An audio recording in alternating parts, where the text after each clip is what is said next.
ഇന്നലെയാണ് ഹൈക്കോടതി ഉത്തരവിട്ടത്. അതായത് ഇന്നലെ നമുക്കറിയാം കേസ് പലതുണ്ടായിരുന്നു. 549 കോടി രൂപ നഷ്ടപരിഹാരം വേണമെന്ന് പറഞ്ഞുകൊണ്ട് എൽസ്റ്റൺ എസ്റ്റേറ്റിന്റെ ഉടമകൾ കോടതിയെ സമീപിക്കുന്നു. പക്ഷേ കോടതി പറഞ്ഞത്, നിങ്ങൾ സർക്കാരോട് പറഞ്ഞത്, നിങ്ങൾ 17 കോടി രൂപ കൂടി അധികമായി കെട്ടിവെക്കുക. നേരത്തെ 26 കോടി കെട്ടിവെച്ചിട്ടുണ്ടായിരുന്നു.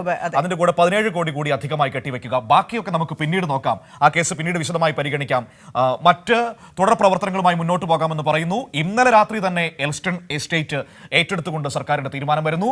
ഇതാ ഇന്ന് നിർമ്മാണ പ്രവർത്തനങ്ങൾ തുടങ്ങാൻ പോകുന്നു. അതിന്റെ വേഗത്തെക്കുറിച്ചാണ് നമ്മൾ സംസാരിച്ചത്. അപ്പോൾ നമുക്കൊപ്പം ജോഷ്ല കൂടി ചേരുന്നുണ്ട് ഈ വാർത്തയുടെ സമഗ്ര വിവരങ്ങൾ പങ്കുവയ്ക്കാനായി. Joshla, good morning. നമ്മളെ സംബന്ധിച്ച്, കേരളത്തെ സംബന്ധിച്ച് ഏറ്റവും സന്തോഷകരമായ ദിവസങ്ങളിൽ ഒന്നാണ് ഇന്ന്. എല്ലാം നഷ്ടപ്പെട്ടു പോയ ഒരു വലിയ വിഭാഗം മനുഷ്യരെ നമ്മൾ ചേർത്ത് പിടിക്കുന്നു.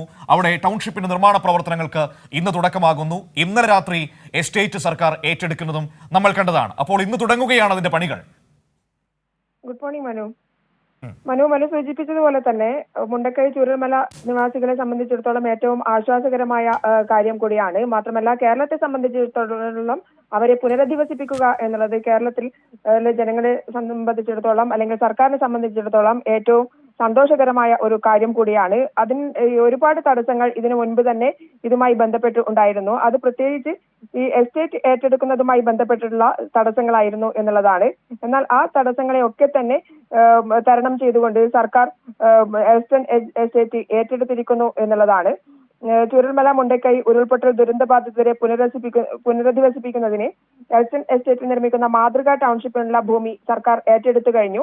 ഹൈക്കോടതി ഉത്തരവിനെ തുടർന്നാണ് വയനാട് ജില്ലാ കളക്ടർ ഭൂമി ഏറ്റെടുത്തത്. ഇന്നലെ 7 മണിയോടുകൂടിയാണ് ഈ ഒരു ഉത്തരവ് സർക്കാർ പുറപ്പെടുവിക്കുന്നതും. അതിനുശേഷം ഒരു 8 മണിയോടുകൂടിയാണ് ഈ എൽസ്റ്റൺ എസ്റ്റേറ്റിൽ ഭൂമി ഏറ്റെടുത്തുകൊണ്ടുള്ള നോട്ടീസ് ജില്ലാ കളക്ടർ മാജിസ്ട്രേറ്റിന്റെ നേതൃത്വത്തിലുള്ള ഉദ്യോഗസ്ഥരെത്തി പതിക്കുന്നതും. എന്തായാലും ഇന്ന് രാവിലെ ഒരു 8 മണിയോടുകൂടി നിർമ്മാണ പ്രവർത്തനങ്ങൾ ആരംഭിക്കും എന്നുള്ളതാണ് മറ്റൊരു ആശ്വാസകരമായ വാർത്ത.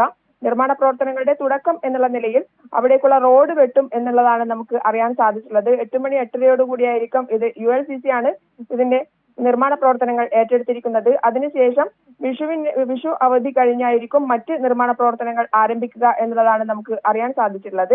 എന്തായാലും ഒക്ടോബർ നവംബർ മാസത്തോടുകൂടി വീടുകളുടെ പണി പൂർത്തിയാക്കണം എന്നുള്ളതാണ് സർക്കാരിനെ സംബന്ധിച്ചിടത്തോളം ഈ പുനരധിവാസവുമായി ബന്ധപ്പെട്ടുള്ള എൽസ്റ്റൺ എസ്റ്റേറ്റിലെ ടൗൺഷിപ്പുമായി ബന്ധപ്പെട്ടിട്ടുള്ള ലക്ഷ്യം എന്ന് പറയുന്നത്.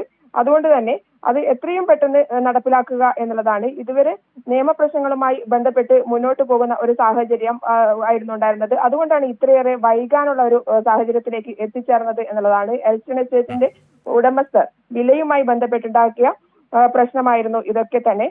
Kalpetta village block 19 resurvey number 88 64 hectare അതിന്റെ ബാക്കി കൂടി ഉണ്ട് എന്നുള്ളതാണ്. കുറച്ചുകൂടി ബാക്കിയുണ്ട് എന്നുള്ളതാണ്. കോഴിക്കോട് മേഖല ഏറ്റെടുത്ത് സർക്കാർ ബോർഡ് സ്ഥാപിച്ചിരിക്കുന്നത് അങ്ങനെയാണ്. ഈ 64 ഹെക്ടറും കുറച്ച് അധികം സ്ഥലവും കൂടിയുണ്ട്. ഇത് മൊത്തമായി ഏറ്റെടുത്തിരിക്കുകയാണ് സർക്കാർ. ഏറ്റെടുത്തുകൊണ്ടാണ് സർക്കാർ ബോർഡ് സ്ഥാപിച്ചുള്ളത്.